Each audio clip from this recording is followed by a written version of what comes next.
Meeple Nation Podcast, Episode 541, Hand Management Games. Welcome, citizens, to Meeple Nation. Grab your favorite beverage, pull up a chair, warm up those dice, and join us at the game table as we discuss board games and the board gaming world. Each week, the hosts of Meeple Nation share their love for board games and the amazing memories that come from playing games with some very outstanding people. Let us now join our hosts in their natural habitat, the game table.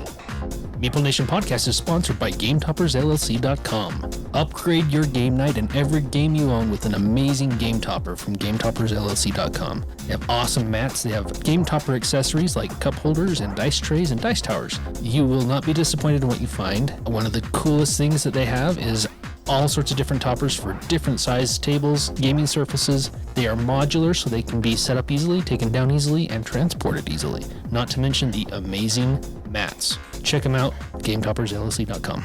We are the hosts of Meeple Nation. I'm Nathan Howard. I'm Andy Holiday. I'm Sierra Holiday. Welcome back, Sierra. We are so excited to have you here.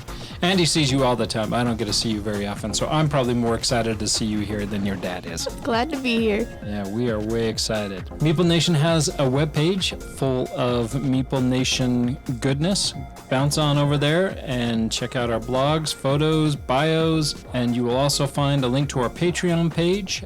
There you can join the nation, become a patron of the podcast. We love our patrons. Our patrons make so many improvements possible. We look forward to seeing you as a new patron. All that can be found at meeplenation.com. And if you ever want to just reach out and say, hey, you guys, you missed a really good game, let us know. Or if you have a deep and ponderous question that has kept you up all night, reach out and ask us at meeplenation@gmail.com. All right, so let's get into some highlights for the week. We've played some pretty fun games this week. I'd like to hear what you guys have been playing. Yeah, you want to hear what I've been playing because you made it possible for me to play. Yes, I did.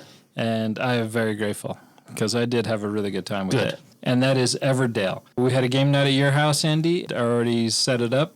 And then I was kind of bummed out because you weren't going to play because we had 4 other people there and you were nice enough to sit out. Your kids weren't there, so you were just kind of staring at the wall for a minute, and I couldn't figure out why you were just sitting in the corner, but there you were, biding your time until somebody else came around. That's true. And I really did want to play that game, so I made Caden play it with me on a different day. He was looking forward to playing it, but I really did want to play it too. When you said you had played it once and I had played it once. Mixed feelings? Yeah, a little bit of mixed feelings and a little bit of maybe not as invested, but this time we played with this. We had the Pearlbrook expansion, and there was a different one in there too.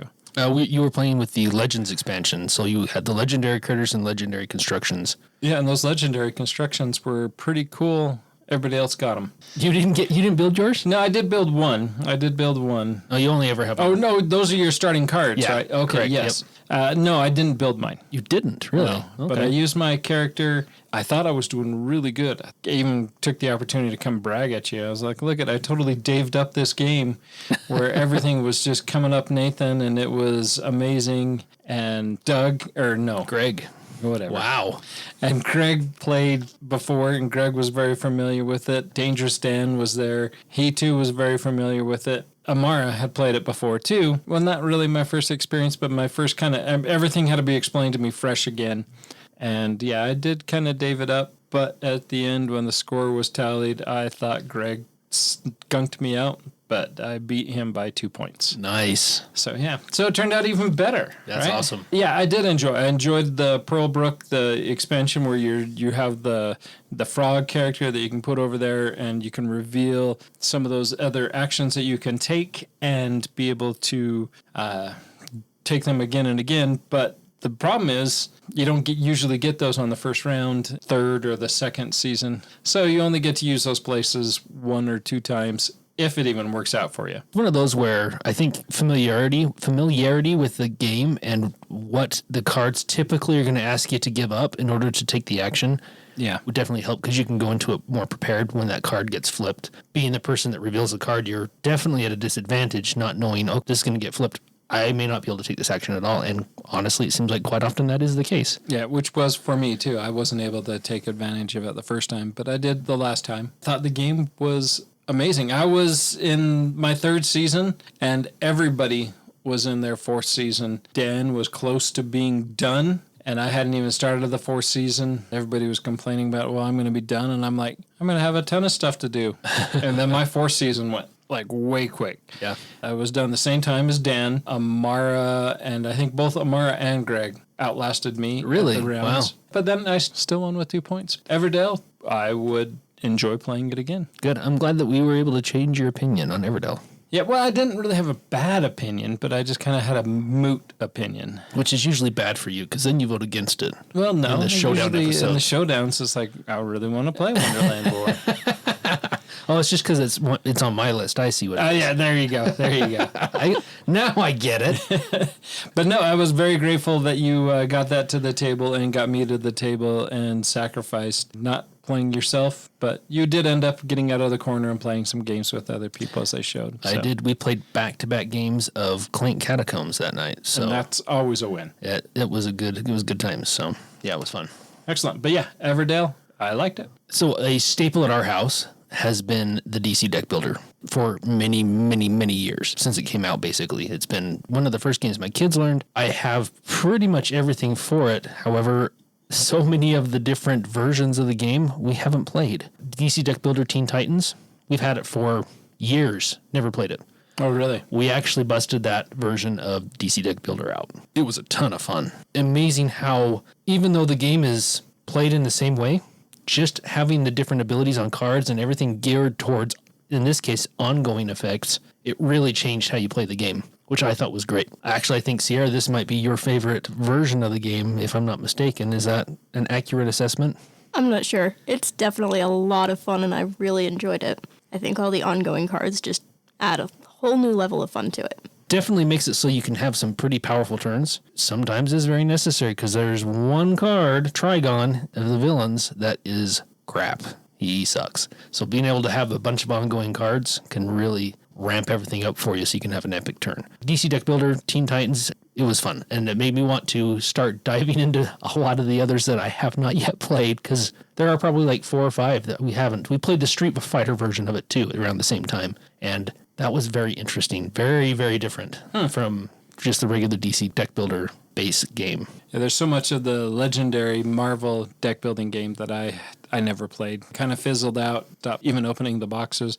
So I have Planet Hulk or World War Hulk, whatever it is, all the cinematic stuff that they were trying to incorporate. I think anything after the Guardians of the Galaxy, I just never even opened. Do you still have all that stuff? Most of it, yeah. Oh. Everything that I just mentioned and up to that. We should probably play that. Anything Yeah. with Hulk is awesome. Yeah, I can sleeve it and we can incorporate it with the other stuff. So I have a drawer full of green sleeves to go on them. So Nice. 'cause especially nice since it's the Hulk. It's the Hulk. Yeah. Nice is right. All right, Sarah, what have you been playing? Just this past week, I think it was on Sunday, Amara and I had been playing Rolling Realms in the car on the ride home from Idaho. And it was super, super fun. We were able to just pull it out and in a moving car, able to play it. Kind of hard as the sun started setting, but we got through. Yeah, those games that you can actually play in the car are super nice. And that's a great one because it's just card you're marking on and someone can roll dice. And yeah, that's a really nice one to be able to play on the road. Unfortunately, you couldn't get Amara's fiance to play. No kidding. Can hardly get him to play a game. Yeah, We'll get him converted. He's going to have to figure that out if he's going to be part of the family now. Especially Amara. Especially Yeah. Amara. If he's going to be married to Amara, he's going to have to learn how to play some board games. Yep, no doubt about it. Those are some fun highlights. We have had a ton of fun playing games this week. As always, wish we had an extra day or two to play more games, or I wish I had more time to read rules to get some of the new games out. I did get a Kickstarter this week. Oh, really? What did you get? I got Chemical Overload. Super excited to learn that game. However, I can't read the rules right now. What do you have? You're back to hardcore working again. I'm back to hardcore working, and I have to prep for SaltCon. So Yeah, you got other games that you got to learn first. yeah, I have to put it on the shelf for a minute, even though I'm excited. Yeah, that's why I always choose games that I've already played and already learned to Just teach. trying to teach new games, new stuff. I stuff get that. people are excited about, you Yeah, know? I get I'm a that. people person. I'm for the people, Nathan. I can respect that too. I see it. Gray hair that it causes and the Hulk smash feelings that it gives you. Wow. But we also did get a new bunch of games from Arcane Wonders, so we'll look to be trying some new Arcane Wonders games. So that is good times. Yeah, that's exciting. But this week, we are talking all about hand management games. So hand management is a core mechanic in many board games, particularly card-driven games, thus hand management. But that doesn't necessarily mean it's limited to cards. It can be all sorts of things that you're trying to manage in your hand, tokens, cubes, and whatnot. But the hand management mechanic involves careful consideration of playing cards from your hand to maximize their value and achieve game goals. So, what sets hand management apart from other games? Well, while many games involve managing resources, hand management focuses specifically in the items in your possession. So some of those will focus on like card combinations, trying to get specific cards together. Some of them will require specific timing. When is it ideal to play a card? And some of them will be all about resource management. What is going to benefit me the most? What is going to maximize the resources I gain, the ability to spend stuff, and get the most points, maximize my points or maximize my turns. So that is our focus on hand management games. There's a couple of differences. Sometimes these hand management games are all about kind of trying to load your deck and manage what's within your deck. So I think of a game like Dominion. Dominion is one of the original deck building games, especially depending on what cards are in there, is trying to thin your deck, maximize, shed those estates so that you can use something to get more money so that you can buy better cards and maximize your turns later. Dominion, I know, has always been a favorite for all of us. Some of us have played it more than others. And Andy, I know you and your wife actually worked together to create your own expansion. Yeah. Which I'm still waiting to try. I haven't tried. Oh, really? That. Okay, well, that's going to have to go on the list. Yeah. We'll Everdale that. We'll Everdale that thing right next week. All right. Sounds like a plan. But some other games that are out there is just kind of want to get to some of those basic ones. Terraforming Mars, not a game that is on probably either of our highlights. Sierra, have you played Terraforming Mars? I have not. I would not put her through that. Yeah. You should probably play it with somebody, not Dave. Or Dennis. Or Ryan. We'll get together and we'll try with just us. We'll maybe include Doug. But, we never excused Doug, did we? No. He's not excused. Yeah. There's no excuse for Doug. No. He's not working. He's off playing. We're jealous. He's off on a cruise, so. Yeah. He's going to be gone for a couple of weeks. Because he's on a cruise, he's not excused. No. Slacker. That's what he is. Slacker. But anyways, getting back, Terraforming Mars is a game where you're going to be drawing some cards and you're trying to maximize when you're playing them, gathering resources, using those resources that you had to play events or... Plus that falls into card combos too. There are a ton of card combos in Terraforming Mars. Yeah. But there are a ton of cards in Terraforming Mars, and no card is the same. Similar games that I'm not going to mention right now. Because it's on somebody's top 5, so... Yeah, there's other games like that. There are other games like that out there. When you first started doing your explanation of what it means to be doing hand management, one of the first games that came to my mind is Agricola.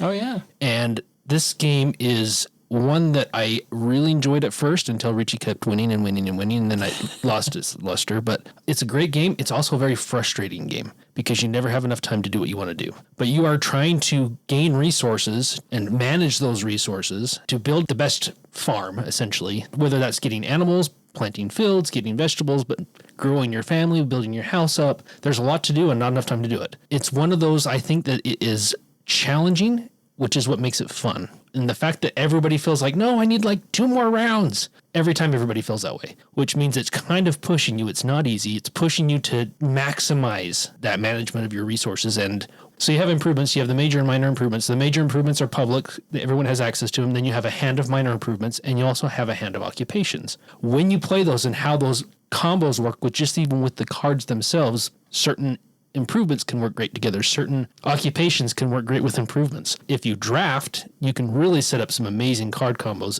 I don't particularly like drafting because there are a ton of cards and it takes forever. But it can make for a really fun game if you have drafted ahead of time so that it's not taking up so much time at the front end of the game. We've played it a ton. There's just a ton of content for it too. Yeah. And almost to the point where like some of it is, I don't think necessary. I think it actually takes away from the base game experience that made it amazing, which I usually don't say that I love expansions, but I think there are some that kind of take away from it. I agree, totally. Agricola, it's one of those that I think fits well into this as far as hand management and the combos and the difficulties that you run into with that, trying to maximize your turn and get the best combos possible. This is a game I played years ago with my wife, and she actually really liked it. And I should peel out the expansion from my box, just get to the base and revisit that with her. See if she would still like that. Uwe Rosenberg game, I think you nailed it. Almost with every Uwe Rosenberg game, feels like you almost complete something and then the game ends. Yep, almost every time. Yeah, there's very few of his games that you reach a complete project. Like Applejack. Applejack, you fill your orchard. Yeah. But all the other games like Feast of Odin,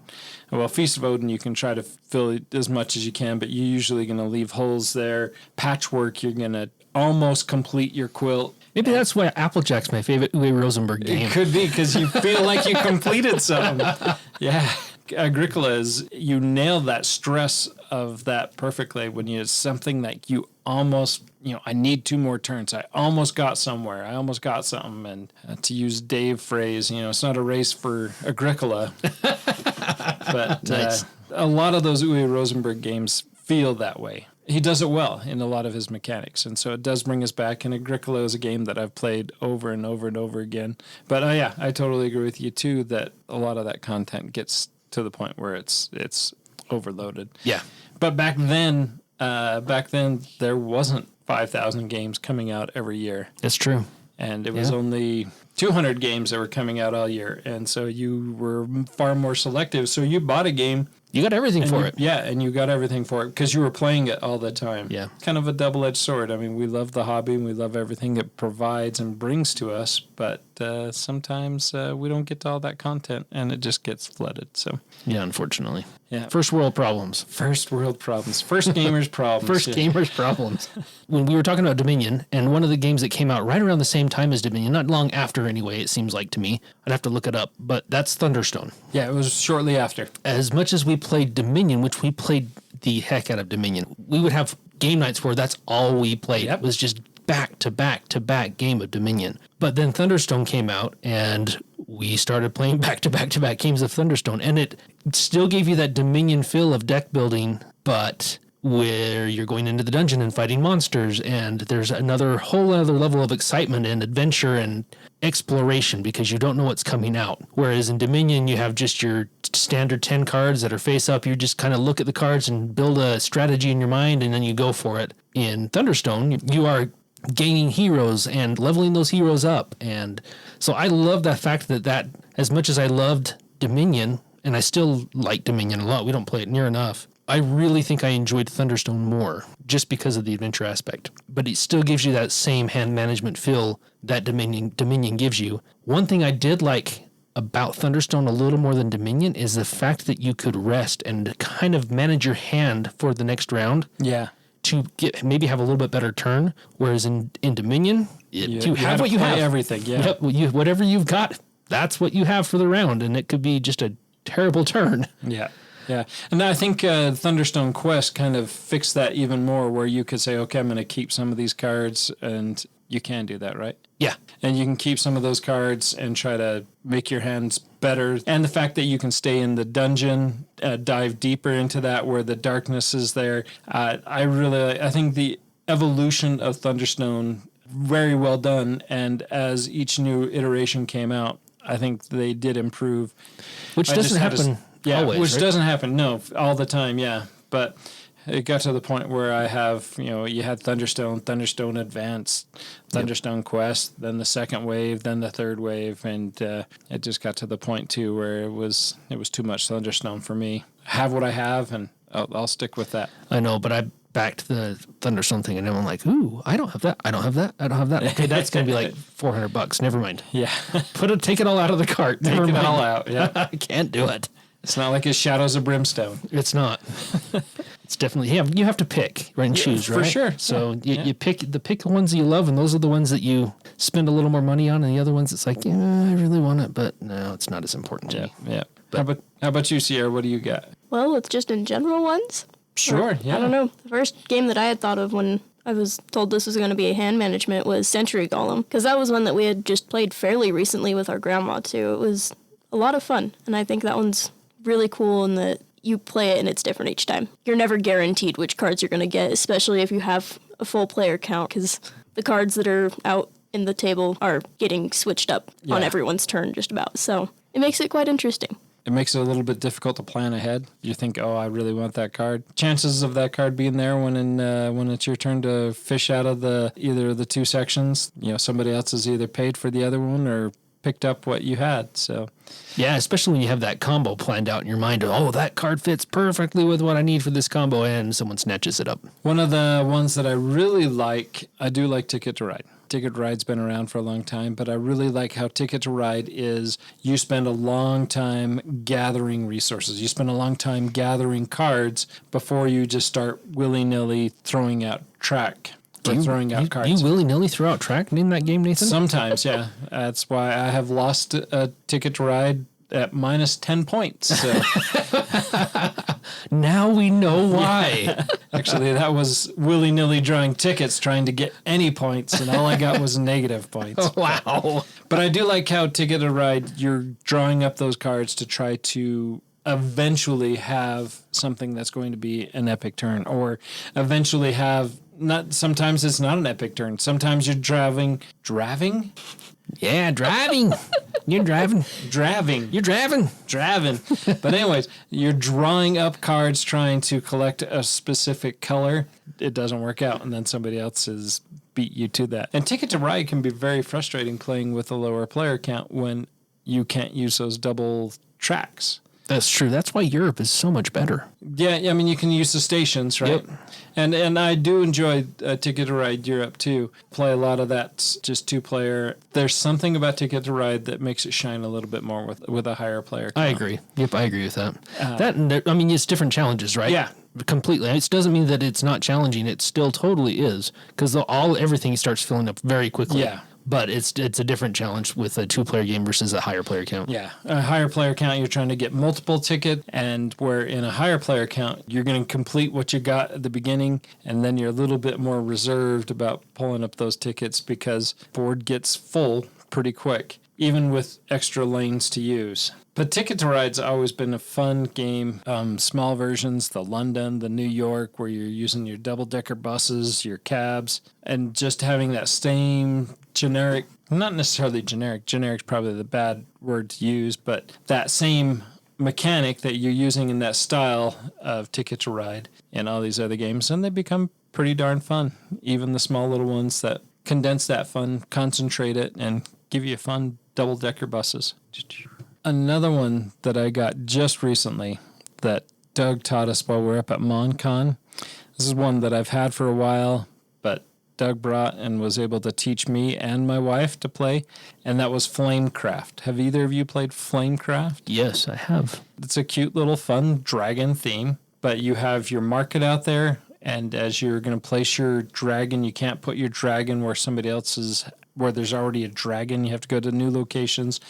You're trying to gather resources so that you can take actions at other shops. But both Doug and I have the Deluxeified edition, so we have cute little dragon miniatures and deluxe wood pieces. I've only played it the one time, but I really enjoyed this game where you're just trying to manage where you can go, and as more shops open up, your options expand and becomes a very much a wider opportunity. That's what happens when more things open and you get wider opportunities. Is it?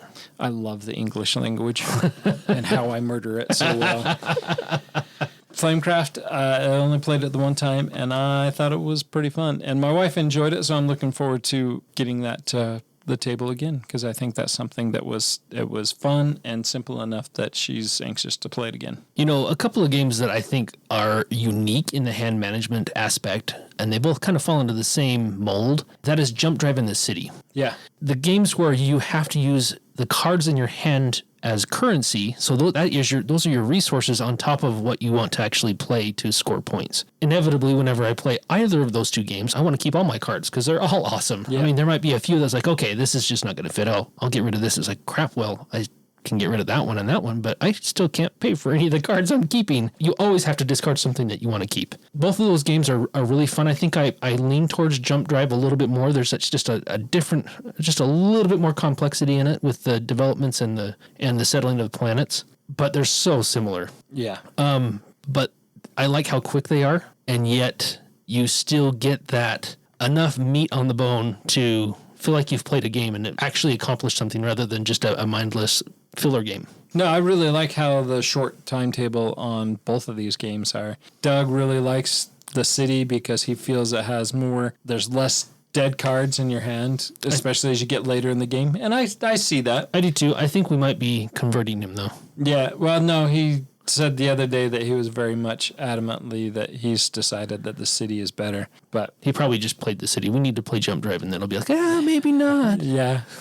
Well, he and I play Jump Drive quite a bit, so do you? maybe we need to get more of the city so he can have... Wait, do you play Jump Drive online? We do. It doesn't count. Yeah, it totally counts. But we need to play the city more so that he can see, like, oh yeah, I get dead turns in the city as well. Oh, so you beat him in Jump Drive, and that's why he likes this. No, actually, Jump Drive, I mean, we've played like, Are you even? Kilter? Really? We're pretty even. Okay. We were just looking at it not too long ago, and we've played, like, he's won like 60, and I won like 61 the last time. No kidding. Oh my gosh. Yeah. That's a lot of Jump Drive. Yeah, so we've played... it's a good thing they don't count. My app says otherwise, and I say otherwise. But yeah, no, but I really like Jump Drive because it does require a little bit more of a focus because it's hard to expand. I mean, you're either going for the uprising is the green X, whatever. I think it's the uprising. The uplift? Uplift, thank you, uplift. Or you're going military, or you're going variety planet production, or you're going the galactic trendsetters, the rebels, or yeah. And there's I think it does with the starting planets. It does kind of jar you into one direction. I think so, but anything asymmetrical is going to do that. Yeah. Anything that's meaningful as far as asymmetry goes, it's going to kind of guide you in one direction, which I actually like because it forces you to try something new. Yeah. And if a game can allow you to win via multiple avenues, I think that is the makings of a good game. So if you have that asymmetry that's pushing you in one direction and you can win with anything, I think that's a mark of a great game. And maybe that's what his issue is. I tend to focus on if I get an uplift opportunity, I'm going to uplift, or if I have a military opportunity. And not necessarily even military is one that I feel like if my opening hand has 3 military cards and I have a military opening planet I can pick, yeah, that's kind of a given. It is, yeah. But the uplift is always the one I always try to go for. Sometimes... And the same thing happens with military, right? Sometimes your deck is flooded with what you need, and sometimes it's a desert and you got nothing. It's like trying to go for luxury apartments in the city. Exactly. I got one luxury apartment, and then that's the only one you see. Yep. Yeah. You know? I think both of those games are great. Pandemic and the Pandemic series, all things Pandemic. I like it because of the cooperative state. Yeah. You're not just trying to necessarily manage your hand, but you're trying to, and not manage your opponent's hand, but you're kind of trying to manage your hands in unison. Like, I'm going to try to go take care of this. You're going to go to try to take care of that. The only issue I have with the Pandemic games is that it does have the tendency to encourage the alpha gamer. That's true. Played Pandemic Legacy. I mean, I obviously liked that way more than the base Pandemic game. It's because it's far better. Yeah. It's so superior. Really liked how the player powers combined and worked off of each other. Yeah. You know, I thought the cooperative experience was way better than the base game. The story to go with it made it better. As far as the management goes, I felt that Pandemic Legacy was superior game as far as the hand management aspect of it. Could be wrong because it's been a while since I played the base game of Pandemic. But to me, it felt like the player interaction was more meaningful. There was more cool combos. Maybe that's just because I sucked at Pandemic. And no, I think you're right. The play and the experience in the legacy versions was far superior. And there's a lot of love for the, I'm going to call it the vanilla Pandemic. It still works for a lot of people. Even the unique versions of it amplify the experience over the base, in my opinion. Although you do have several of the expansions that do kind of enhance that. Yeah, I didn't understand the different versions. It's like getting vanilla ice cream or Canadian vanilla ice cream or French vanilla ice cream. Don't forget vanilla bean. Or vanilla bean ice cream, right? So it's all essentially just the same thing. Yeah, not necessarily Monopoly. I mean, there is some nuance that's in there, but right. You have a lot of that mechanics that are very similar, and it does have a lot of that similar feel. I will give you that for sure. But breaking away, Pandemic 0, 1, 2, Legacy, I mean... Yeah, they're great. Those have all been phenomenal experiences in my book. Sierra, you'll like this. Thinking of one of Nathan's favorite games that we have at our house is Alchemist. Thought you were going to say Greedy Granny. Is that a hand management game? We should probably include it on the list. Yeah. No, so Alchemist is a deduction game where you're all wizards and you're trying to make potions and decipher the properties of all the ingredients. That's ultimately the goal of the game. The hand management aspect of this comes with your cards of ingredients. We've played this a lot at our house, right, Sierra? And I think we all thoroughly enjoy using the app and scanning your ingredients to see what potion you're going to make. The hand management part of Alchemist is one of the most important aspects of winning the game because it's deciding what cards to pick up as you're gathering ingredients, the two ingredients you're going to be putting together as you're trying to deduce what those are and what potions are making are going to give you clues as to what properties those have and how you put those cards together, what cards you take, gaining artifacts to maybe give you extra cards or allow you to keep some of those cards is how you win the game. The more you can focus on one type of card and get that one card figured out, that's going to make it far easier to start figuring out what all the other cards are as well. Once you get that first ingredient, it kind of cascades to where you can figure things out very quickly. All comes down to what you have in your hand and how you manage that hand of ingredient cards and what you're doing to test them and whether you're wasting time doing other things on the board. I love that game. It's a fun game. It was one of the angriest times I've seen Nathan during the game. I'm not sure what it was about that game, but it didn't make sense to me at all. I even took a sheet home. I was like, Andy, can I take a blank sheet home so I can look at this and try to figure out what I was missing? And I stared at it for an hour or two the next day trying to work it out. And yeah, I still don't. I was like, okay, yep. That was a one and done for me. That felt too much like work. There's Alchemist Kid, or I can't remember what it is, but Little Alchemist or something like that. Maybe that's more my level.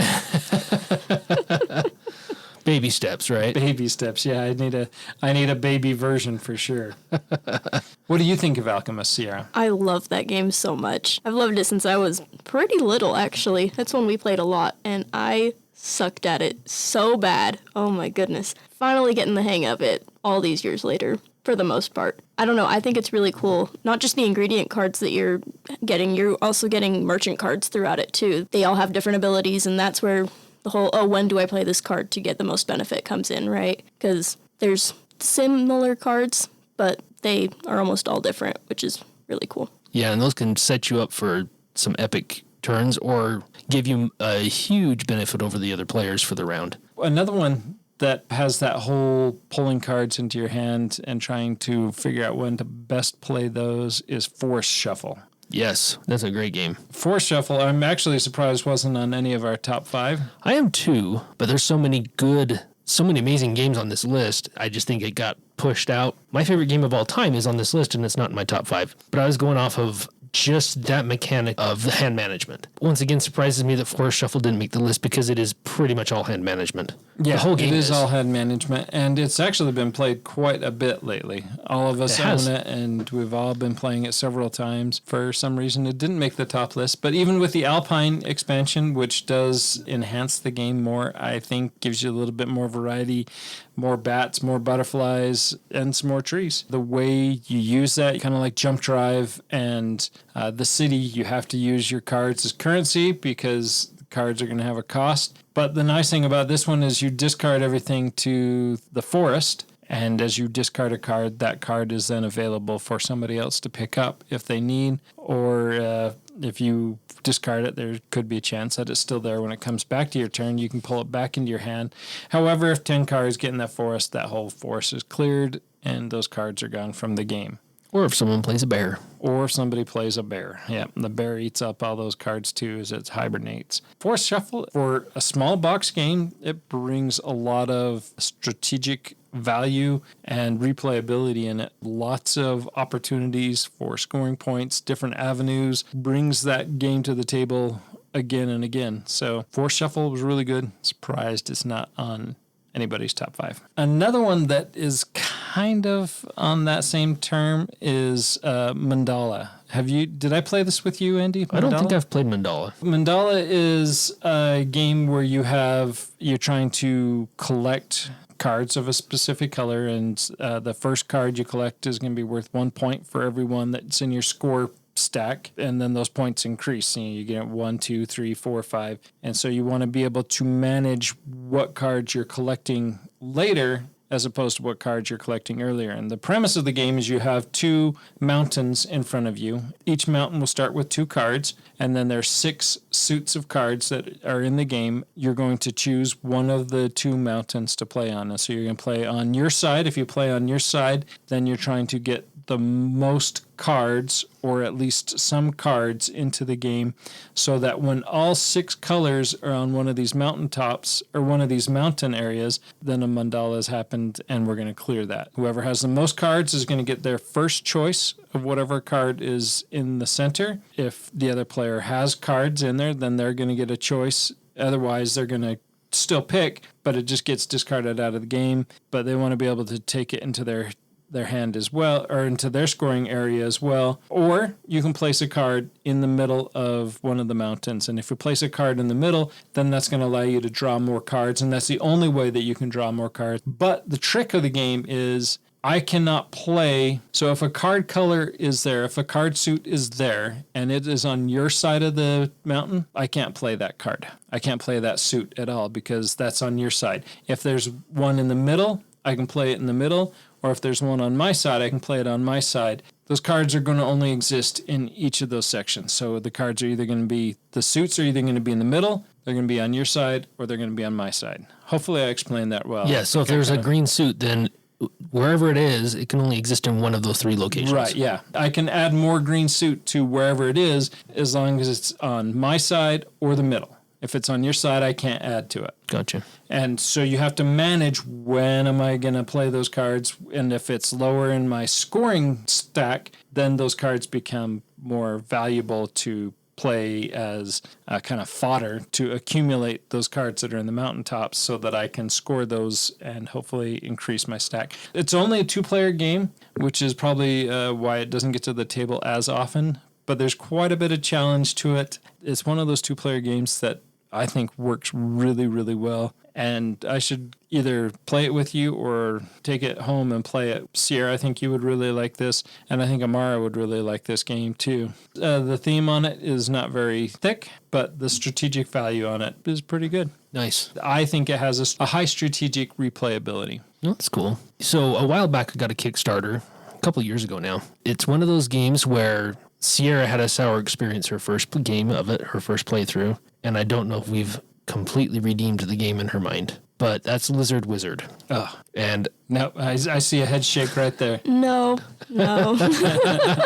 It's such a good game. It plays, I think, 5 or 6 players. It shouldn't. Yeah. No. And that's what soured the experience for her. Played it with a lower player count, and she did seem to have a more enjoyable time with it. However, I don't think it redeemed the game for her. It was one of those Merchants of the Dark Road experiences I can that Nathan relate, had. Sierra. Yeah. But as far as the mechanic goes for this, there's quite a bit of hand management in this game. So you're building a tableau, but you have a hand of cards also, and you're deciding when to play your spell cards. You also are gaining wizards and familiars that are going to trigger combos. You also are going to be gaining towers. It's a set collection game. You're trying to get sets to score the most points, where the abilities come in and a lot of the hand management comes from spells. As you're casting spells into your tableau, that's going to trigger either end of point scoring. It will trigger abilities that you can use round over round. There are a ton of different combinations and just tons of different things that you can do with the spell cards and the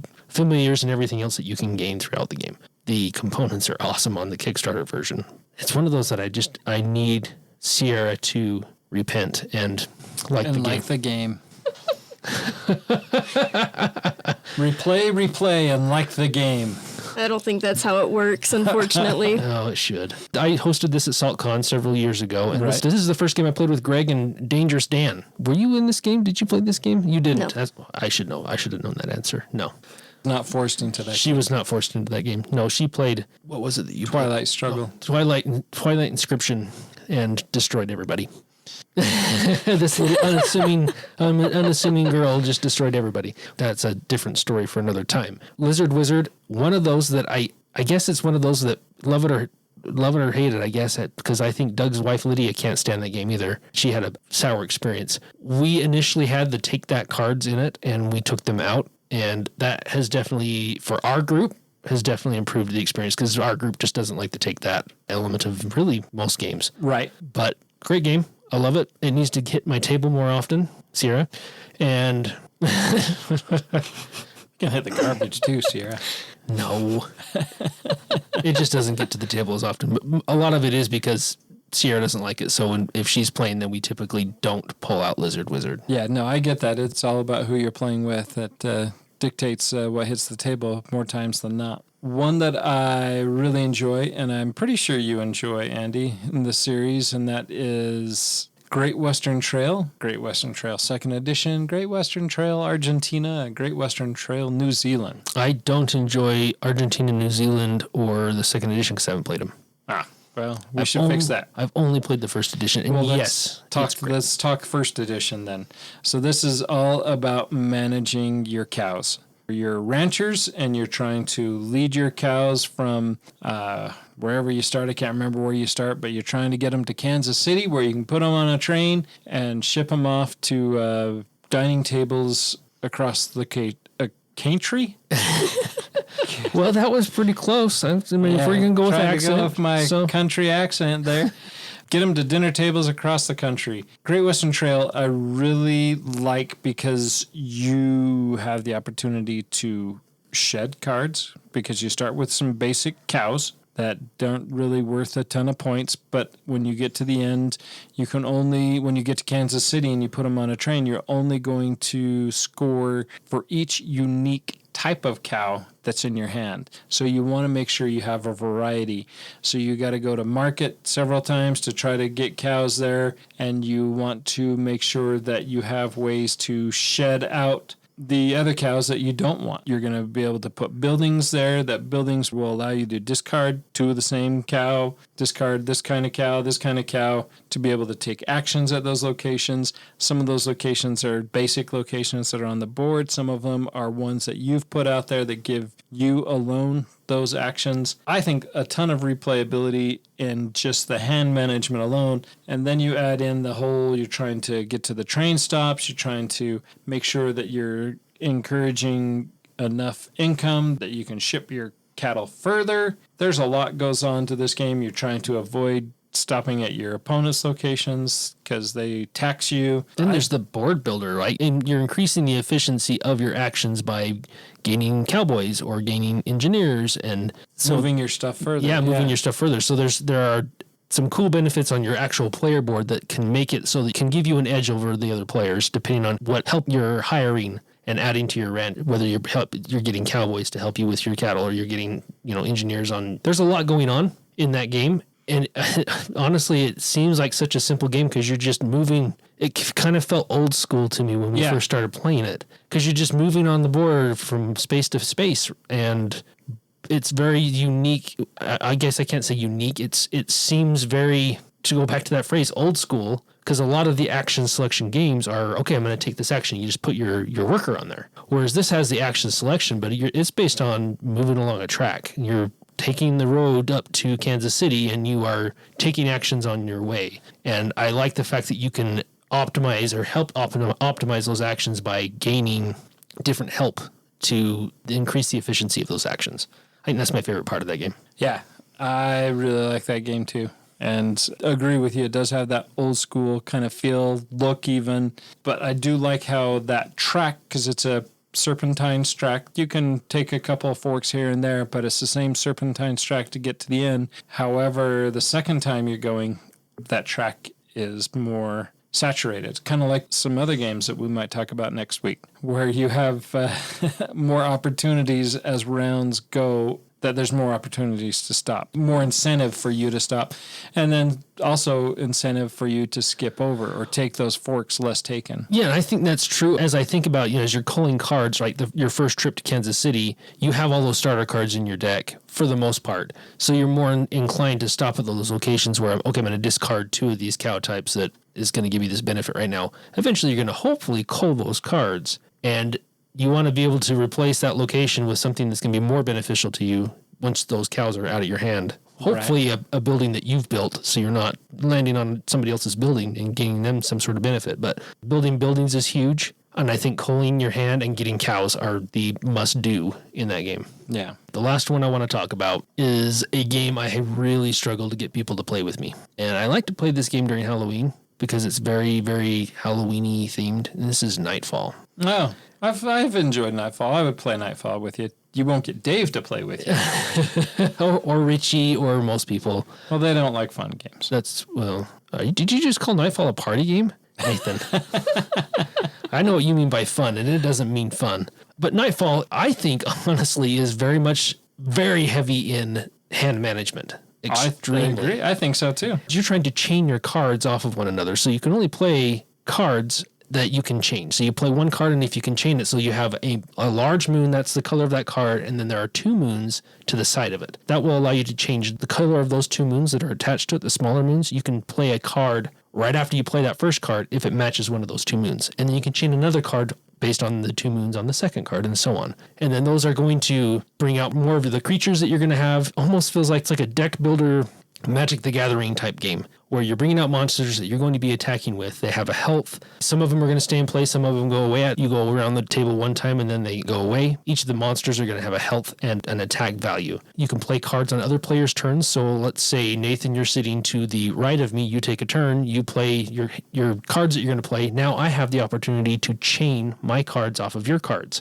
So not only do I want to pay attention and manage my deck according to what I'm taking, I need to pay attention to what Nathan is taking and what some of the other players are taking, so that will allow me to play cards outside of my turn and allow me to have an epic turn on my next turn as far as I can attack a ton of people or do a lot of damage to some of the other players. A mechanic that I think people have a difficult time wrapping their minds around, at least that's why Richie and Dave don't care for it, is just the chaining effects. It is a little bit different, but I think that's why I like it. It really forces you to pay close attention to the cards that you're adding to your deck and manage that what you're doing with your hand during the round, whether you save a card because you think someone might play a card that you can chain, or whether it's going to benefit you more to play it on your turn. It's a cool game.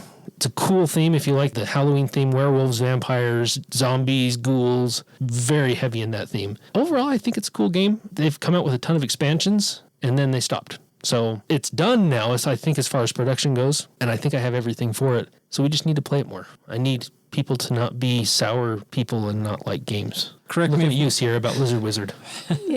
Correct me if I'm wrong. You can only chain off of the player that went before you? No. Say Sierra plays a card. If she finishes her chain, you have an opportunity to chain off of her. If you don't play anything, I can still chain off of her. Okay. So it's based on the last card that was played. The last card that was played. Yep.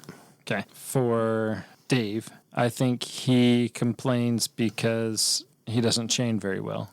Yeah. And then they'll use, it's not a theme that it's all just about what the color was. And I do kind of get that, but I think the game works out just fine. So you have a library of 2 cards that only you have, which is another thing I really like about it, is that you have 2 unique cards that only you have access to. You can try to build something based on what those cards are going to give you. It opens up more options than what is just out on the table in the main market that you can purchase from. And you can integrate those into what you're trying to do on your turn and with your hand. It really is a good game. I think that Dave struggles. He tried to please, like, yeah, I'll play it with you. It's a good game. I'll play it with you. This is the last time he played. And you're right. He couldn't quite wrap his head around the chaining effect and he got destroyed. He's like, yeah, maybe I won't play that again. Yeah.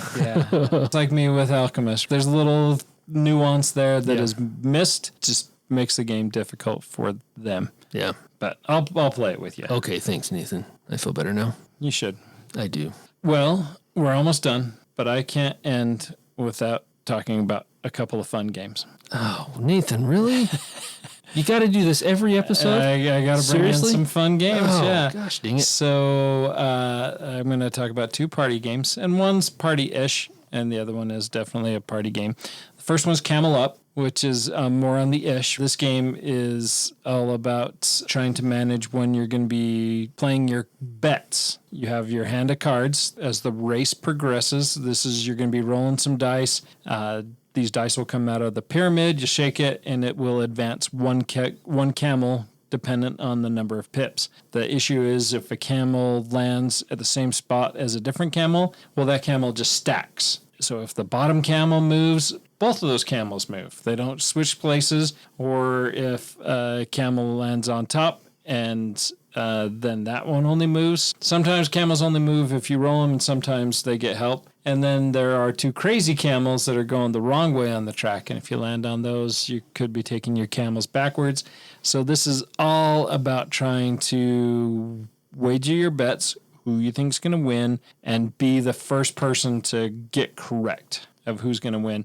So you can get the maximum of points, and then you're going to also do bets on each leg of the race, meaning which there's dice in the pyramid for all camels, so all but one camel is going to advance. And so once that last die, or the second to last die, I guess, is pulled out of the pyramid, then that leg of the race ends, and you're wagering on who's ahead at this leg, and then who's going to be the overall winner, overall loser. This is a fun little game. And especially if you get the second edition, table presence of the game has a nice little pop-up palm trees, plastic pyramid that you shake and you drop the dice at the bottom. That increases the experience of the game quite a bit. The other game that I want to talk about is Cockroach Poker. Cockroach Poker. You've both played Cockroach Poker, right? Yeah. Yeah. I see. I have not. Yeah. You would like this, Sierra. So this is a game where you have a hand of cards. You're going to put a card out in front of you, and you're going to say, I have a spider. And you're going to pick somebody across the table. So I'm going to say, Sierra, this is a spider. Now, Sierra, you can say, okay, I believe you, and then flip it over. And if it is a spider, then it's going to go in front of me. And if it wasn't a spider, then it's going to go in front of you. Or you could say, I don't believe you, flip it over. And if it was incorrect, it goes in front of me. If you said you don't believe me and it was what it was, if it was a spider, then it would go in front of you. And then if it wasn't, it would go in front of me. So if you call the bluff correctly, then it's going to go back to the player. If you call the bluff incorrectly, it's going in front of you. Or you have the opportunity to pick up the card, look at it, and pass it on to somebody else and say, hey, Andy, this is not a spider, this is a cockroach. And so then Andy has to try to debate who is correct, who's feeding him. Clearly, I cannot pick the card in front of me. Absolutely, yeah. And so you can pass the cards around until it gets to the point where you can't pass it to somebody who's already seen the card because they already know what the card is. Once it gets to that last person, if it keeps getting passed around, then that person has to call the bluff or reveal the card. This is a game that is just, I think, great fun. It's very humorous on multiple levels. The ability for some people to bluff is greater than others. And I think you would have fun with this year. We should try to get this at SaltCon with some good people there. I think you would have fun with it there, as long as your dad's not playing. It's true.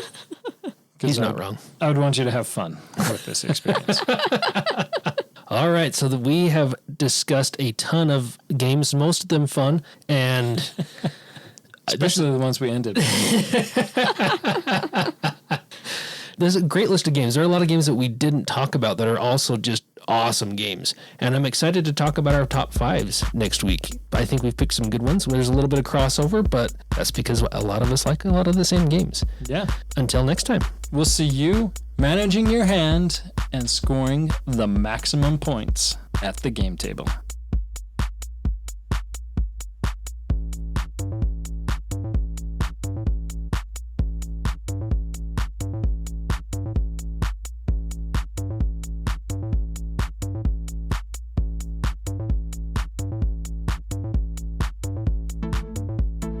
Thank you for listening and being a part of Meeple Nation. If you would be so kind as to follow, subscribe, share, and rate or review this podcast, it really helps to spread the fun. You can be more involved in supporting the podcast by joining the nation at patreon.com/MeepleNation, or you can find a link at the top of our webpage, meeplenation.com. And while you're there, look at all our extra content. There are links to all our past episodes, a wide variety of blogs, pictures from our Instagram feed, and bios for all the hosts and our awesome bloggers. Follow us on Twitter, Instagram, and Facebook, all under Meeple Nation. If you would like to chat with the hosts or other members of the nation, you can join our Facebook group, Meeple Nation Off Air. We hope to see you again at a game night, a con, or maybe a suspense-driven evening of werewolf. Thank you for listening and supporting Meeple Nation, and stay tuned for next week's episode. Thank you so much for listening. We very much want to thank our patrons who help keep the podcast running. I personally want to thank my co-hosts for all the help they provide with both content here on the podcast, in addition to what we have available on our website. Without them, the podcast would not happen. If you too would like to support the podcast, you can join the nation at patreon.com/Meeple_nation. Or you can find a link to Patreon at the top of our webpage, meeplenation.com. If you have any questions, comments, or games you feel should be on our radar, you can always reach us at meeplenation@gmail.com. We can't wait to hear from you. I am grateful to Doug and Andy who helped me edit episodes, and I want to thank James and Kim Clark who do the editing on our blogs and on our webpage, which can be found at meeplenation.com. We want to thank Brain Detergent for our music. If you want to find more from him, you can follow his links that can be found on our webpage, or simply search for Brain Detergent on YouTube to find more of his tracks. Thank you again for listening and being part of the Meeple Nation community.